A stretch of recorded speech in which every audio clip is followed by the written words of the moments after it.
Hello. Welcome everybody. This is Enda here from bullwaves.org. It's the Friday night sleepy weekend video review.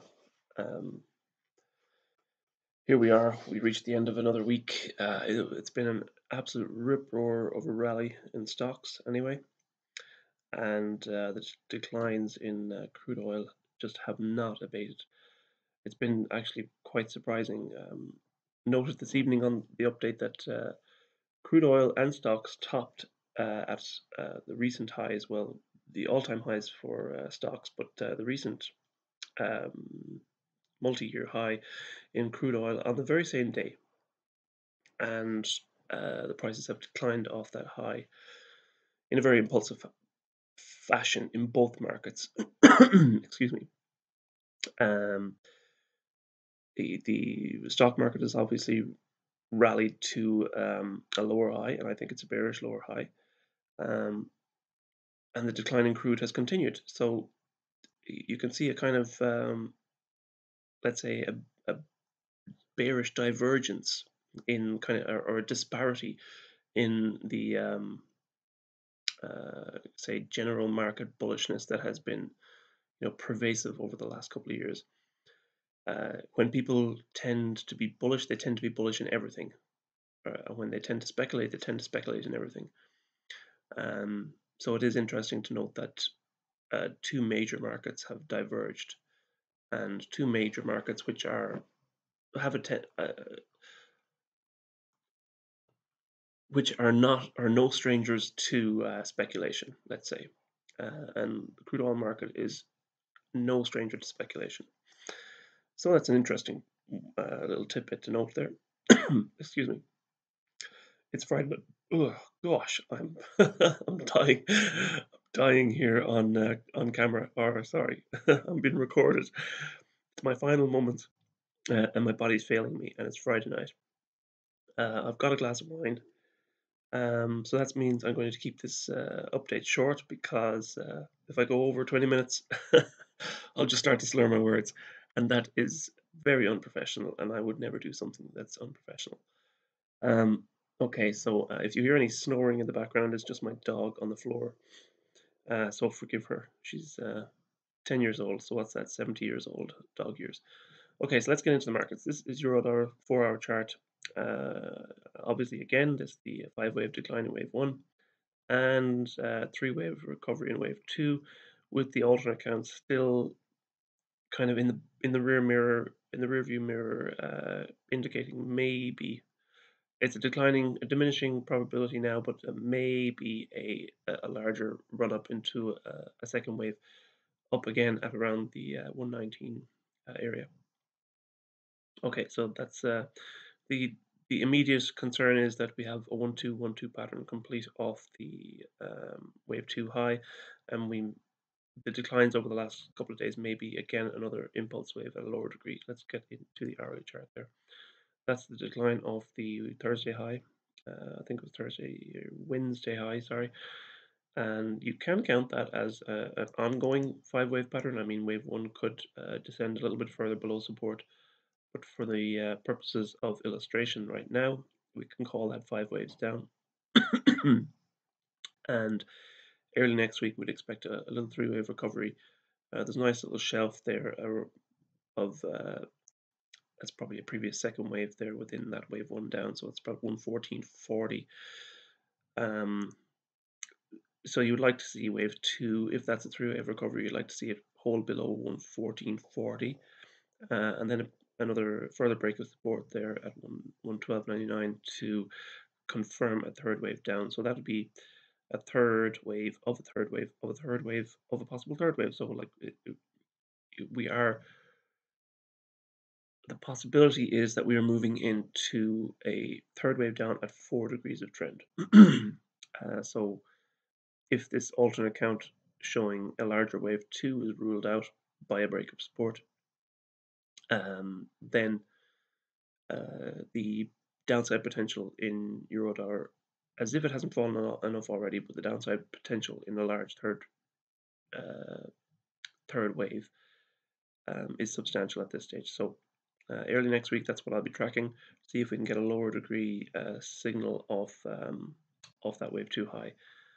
And obviously 115 has to hold in the short term for this to remain true. Okay, so let's get on to the 4-hour chart in pound dollar.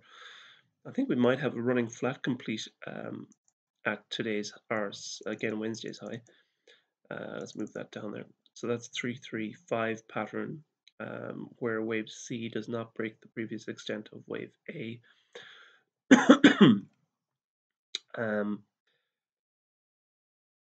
The fact that we've got a nice impulsive move off that high, or it seems to be a nice 5-wave pattern, and it's pretty sharp, it kind of indicates a shift in trend to me.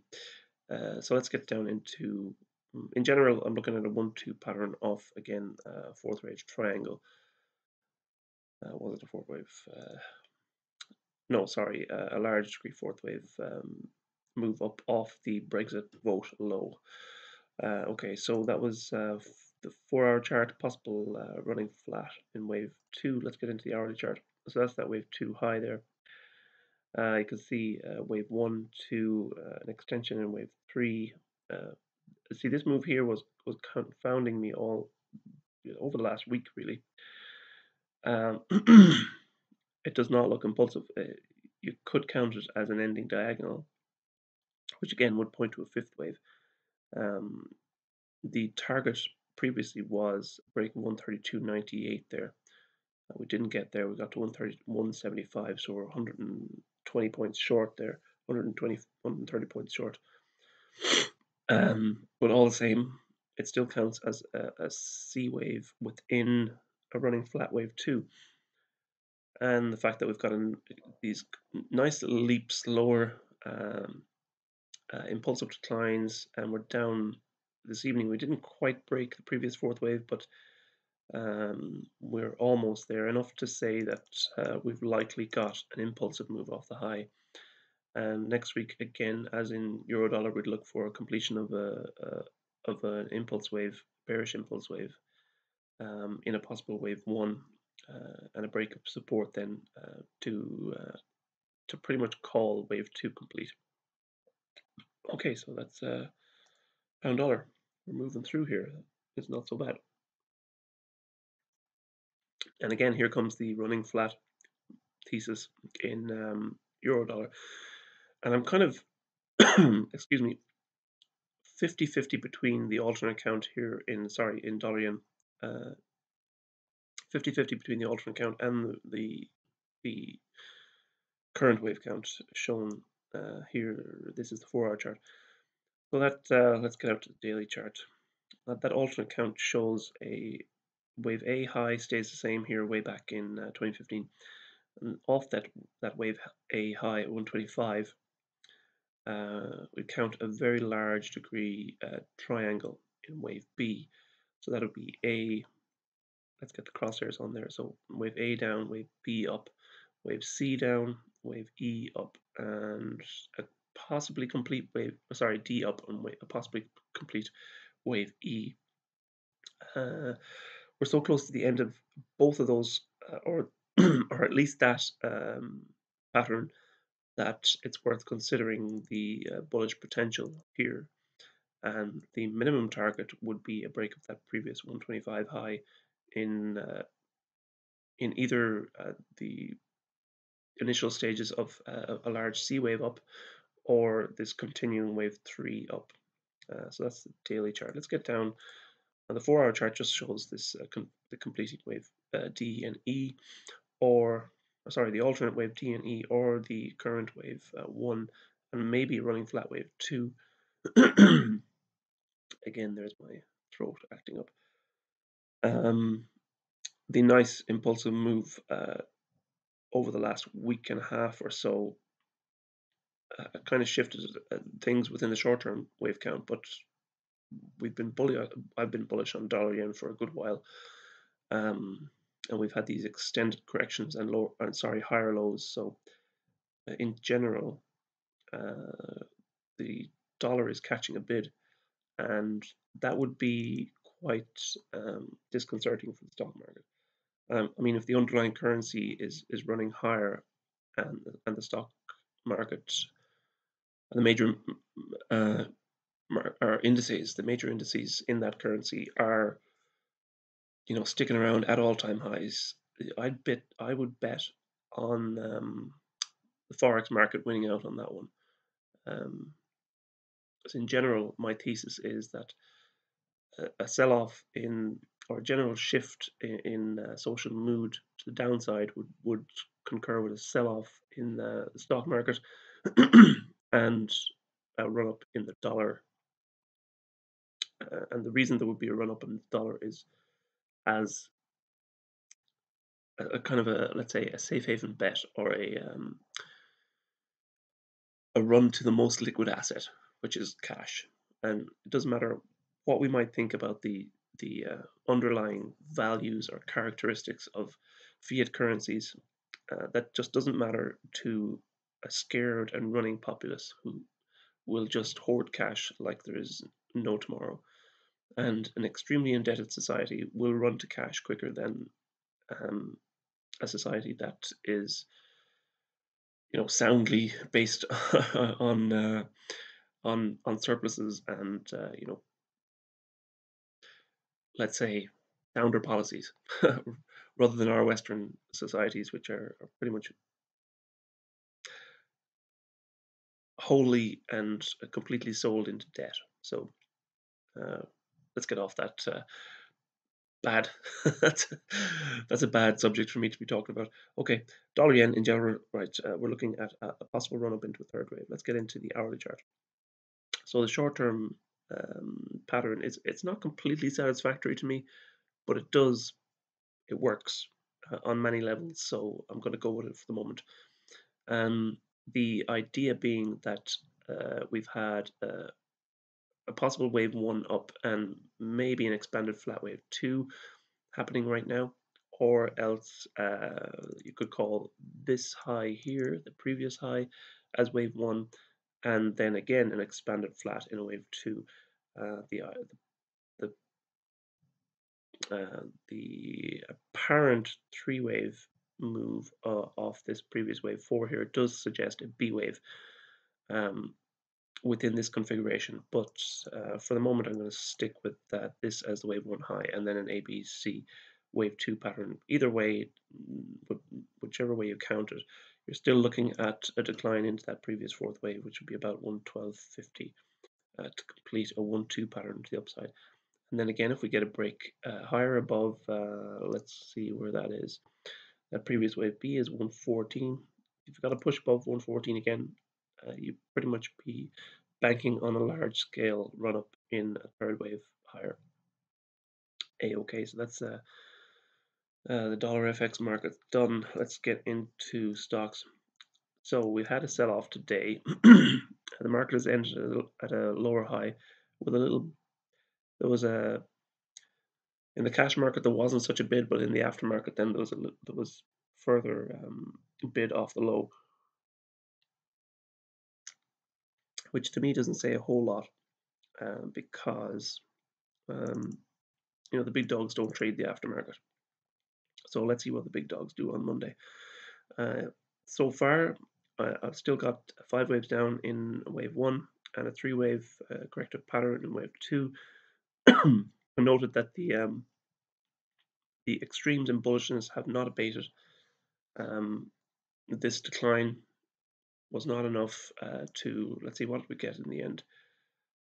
24,100. So we got 2,700 or 2,800 nigh points off the high. So almost a 3,000 point decline. And that was not enough to shift the market to a general bearish outlook. I mean, speculators have just dived right back in, just expecting this to be, buy the dip, a dip buying exercise. I think they'll live to regret that in general over the coming weeks. Next week, again, I was looking for a pivotal week this week. The wave count obviously changed, it shifted with this real, let's say, I'm going to call it a dead cat bounce. That dead cat did bounce quite high, but it still, to me, looks like a three-wave recovery. And the fact that we've got such extremes in bullishness. I mean, if you look at the trend, or if you look at the the internal dispersion within the market, people are just, I can't even quantify how hilariously, ludicrously over bullish people are at all-time highs. But that's always the way it's going to be. It doesn't matter how much, education or expertise is developed within the. I'm losing my train of thought here, but it doesn't matter. Humans will be humans, and humans will always be over bullish at highs, and they'll always be over bearish at lows. Okay, so 4-hour chart shows a 1-2 pattern off the high, and we'll move down into the hourly chart. And I'm showing a small or a lower degree alternate count here. You could call this move a three-wave expanded flat wave 4. If that was the case, then you'd see a slight new high on Monday. It wouldn't pip much above 26,270, so you might get a 26,300 in a fifth wave, and then a decline down into wave 1 of 1 again. But for now, I'm still working on the thesis that we have 5 waves down, an ending diagonal here in the wave 5, and a three-wave pattern. You could call it a zigzag. I prefer to call it a flat, even though it's not flat. In the it's descriptive sense, we call it a flat, but it doesn't look like a flat correction to that. You'd call it 3 waves up, 3 in A, 3 waves in B, and a 5-wave pattern in C. So it follows the 3-3-5 pattern of a flat correction. I do like the fact that we got a sell-off today, and I'm going to go with the thesis that this is a developing wave 1 and 2 pattern. And I said this evening that if we see an immediate sell-off on Monday out of the open, if we break those Friday lows, so the Friday lows came in at about 25,875 or 25,880. If we get those, if we get fresh lows below 25,880 again, definitely if we break this previous wave 1 here at 25,560 on Monday or early Tuesday, well then that'll pretty much, for me, that'll be enough to nudge me in favor of calling wave 2 complete and moving down into wave 3. So early next week we're looking again to the downside, despite the fact that we've got this rip-roaring rally this week. Okay, let's get into, where am I going next? Going to gold. My love-hate relationship with gold. You can see on the 4-hour chart here, I was looking for a rally up in a third wave. I still think we'll get a rally in the third wave, and I'll go into that in a little more depth in the hourly chart. This decline here looks like 3 waves to me, and again, that's what we've shifted to the alternate count earlier on. 2 days ago, was it now? Or was it yesterday? Either way, I'm looking at this as a wave 1-2 pattern within wave 3. So we've got a 1-2, possible 1-2 pattern. So let's get down into the hourly chart. And here you see the previous wave 1 in blue, really horrendously corrective pattern in wave 2 blue. We've got 1, 2, 3, 4, and 5 up in wave 1 in brown. And we've got a 3-wave pattern in wave 2 brown. Again, the corrections or the declines look corrective, and the rallies look impulsive. And even to the untrained eye, that would suggest that the impetus in the overall market is changing to the upside. And the fact that we've most likely got a wave 1-2 pattern complete. We see the price this evening dipping into the 50% retracement level and holding at that level this evening at the close. We've got those three previous swing highs at that 1208 level. So we're holding at about 1210 right now. And early on Monday, if we see a pop higher above towards 2020, or sorry, 1220 again, that should be an indication that this three-wave pattern is complete. And again, we have this level at about 1240 to break. We had the higher high there, that expanded flat A, so that was 1243. Definitely a break of 1243 will confirm the bullish pattern next week, but I think you have the wave one high there at 1239. So early next week, by Tuesday and Wednesday, we'd like to see a push up to 1239. So let's look for that. Crude oil. Again, I've just had to over and over and over again. I've had to adjust this count to the downside. The bearishness, the shift immediate and almost almost like a blindsided punch to the head that crude oil has had over the last couple of weeks. Well, we weren't blindsided to it because we could see that coming, but the market itself didn't see it coming. But the fact that it has continued and continued has necessitated me to upgrade the wave count to a further and further and further, even more bearish count as it extended and extended and extended lower. So we've gone up by, I think, about 3 degrees now in this decline as it's continued. And I think at this stage we can pretty much guarantee, well, nothing's guaranteed, but I think we can pretty much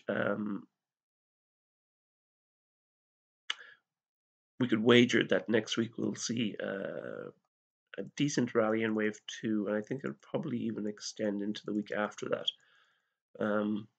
We should see, you know, a 7 or 8 day rally into a corrective rally in wave 2. I'm not going to bet that it's going to be as, let's say, impulsive as, or not impulsive, let's say as as overbearing as the rally in stocks has been in the last week. But the degree of oversold that we're getting in crude right now does suggest that we will get a bounce. Let's see how that. We have no idea. I have no idea how this wave 2 will unfold. I just know that we've got an extended wave 1 pretty much complete, and we should expect a 3-wave pattern in wave 2. So here's the hourly chart, and there's that decline off the high. So we've got about 70, I think it was at 1740 or 1750 points off the high, down into the lower trend channel. And last week I was expecting this market to turn. It didn't, and we upgraded during the week to show an extended wave 5 of 5 of 1. So either way, we're right down at the lower trend channel now, and even if this final wave 5 is not complete, I mean, this wave 3 could be down at that low there. It's impossible to know right now.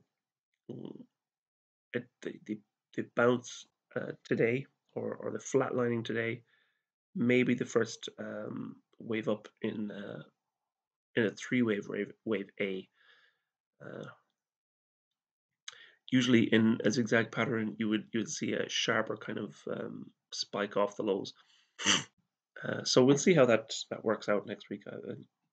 It's impossible to tell how wave 2 will unfold, and we will just have to kind of go with the flow on that one. But I do expect that this lower trend channel, lower trend channel line will hold the market next week, and we'll see an initial push up in wave A of 2. So you could probably guesstimate that we'd see a 50% retracement in wave two, and that would push us up to about 68 over the next week to 10 days, or possibly even 2 weeks. You could probably even, yeah, you could probably even guarantee 2 weeks because it's likely to get quite complex, this wave two correction. Okay, so let's move on to the S&P. Again, I've shown a 1-2 pattern to the downside, where you're coming out of. 1-2 pattern to the downside. The pattern is slightly different in the S&P as in the Dow. We're showing wave one. I mean, we could easily move this up by 1 degree, but I'm not going to do that. Won't do it right now anyway. Might do it on Monday. It doesn't change the nature of the decline. I think we've got 5 waves down, and I think we've got an expanded flat wave 2, and we've got a move off those highs again on over the last 2 days. So let's see if the outlook for next week is the beginnings of the end again of the stock market, and a move down into a large degree wave 3. So here's the hourly chart. I think you could say that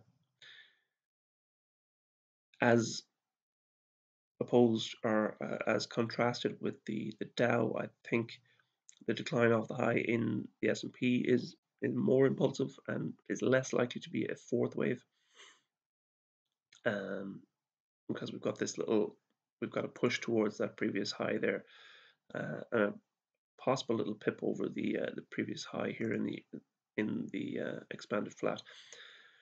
So I like the idea better in the S&P that we've got the high in place, and we didn't quite make the previous fourth wave in the S&P.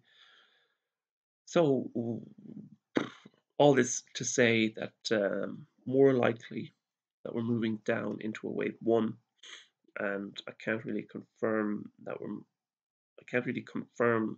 this wave one until we get a break of 2700. So that's a whole 76 points below us right now. On early next week, or Monday, we want to see further declines. Obviously, don't want to see a threat of that 2814 level, which was the high on the cash on Wednesday. So further declines, I want to see a 5-wave pattern, and again an impulse wave develop off that wave 2, so we can start to call or start to work on kind of entry levels for the downside. Okay, let's get on to silver, my hated metal. The hated precious metal, my precious hated metal. Okay, I am calling an expanded wedge off the low, and this particular pattern is still looking corrective to me, even though we're pushing the boundaries of lower support here at 1393. Okay, so I'm still calling a 1-2 off the low, and this 1-2 pattern you can see here in blue, 1 and 2. The confusing aspect to this was these nice impulsive spikes of this 1420 level, which was support on three occasions. We had a previous 2 wave there. We spiked off that 1420, low 1420s. This A wave we spiked up, and again this B wave we spiked up. So we were calling this a 1-2 and a 3-wave decline, and a possible 1-2 again. It seems right now that this double spike here was probably an internal zigzag, a B wave, so a 3-wave B wave, and now I think again we've got a 3-wave decline in it with C wave. So I think we've got a triple combination here, which does explain in some way, shape, or form, the complicated nature of the correction. Triple combination. These damn things are incredibly hard to call as they're unfolding, and the fact that we got these really nice impulsive spikes. And that's a definite 5-wave pattern, and a corrective move off that 5-wave pattern does it. It'll just correct. It'll confuse the even the most let's say even the masters. It'll confuse because the form of them is just so perfect. So we're calling that an internal 3-wave wave B to a slight new high. So we've got probably even an expanded an expanded triple combination. So okay, for again next week, I want to see this 1393 level. It has to hold, and we have to see an initial spike off that low again. So we will look for again a spike higher and a corrective higher low to indicate a move up. We want to call an end to this gosh darn correct this gosh darn impulse pattern off the low. Okay, and we're still kind of holding below that ever present bullish confirmation point at $15. Let's see how next week treats us on this front. So that's silver done, and let's move on to the 10-year. So the 10-year note, I'm calling this corrective pattern here. We've got a 5-wave move down off. Well, here we go. Let's go to the 4-hour chart. That's our contraction triangle wave 4, and we're moving down into a very large degree wave 5. So we've got wave 1 and wave 2 complete, and we're working on a 1-2 again to give us like 2 degrees of impulse wave to the downside. So the hourly chart shows the lower degree here. That's the wave 2 high, and we've got this nice 5-wave pattern, possible running flat wave 2 complete maybe at today's high, but we could probably expect a push higher on Monday, just because it's for me it's never worth just it's never worth settling on a more complex pattern when a simple one could develop right in front of your eyes. So let's say that this wave 2 will complete with a break of that previous wave A there, about 118.25. So let's look for a little push higher in wave C on Monday, and then again a break of support again at 1770 will indicate that wave 3 down has begun, but I think we get a break of 1740, and then that'll pretty much confirm that the large degree wave 3 is 3 of 3 is underway. So there we have it. Kind of ran over on time again, and I have a glass of wine to finish, so I'm going to finish this and go to bed. And enjoy the weekend, everybody. Godspeed, God bless, and we'll see you Monday evening. Bright-eyed and bushy-tailed. Bye-bye.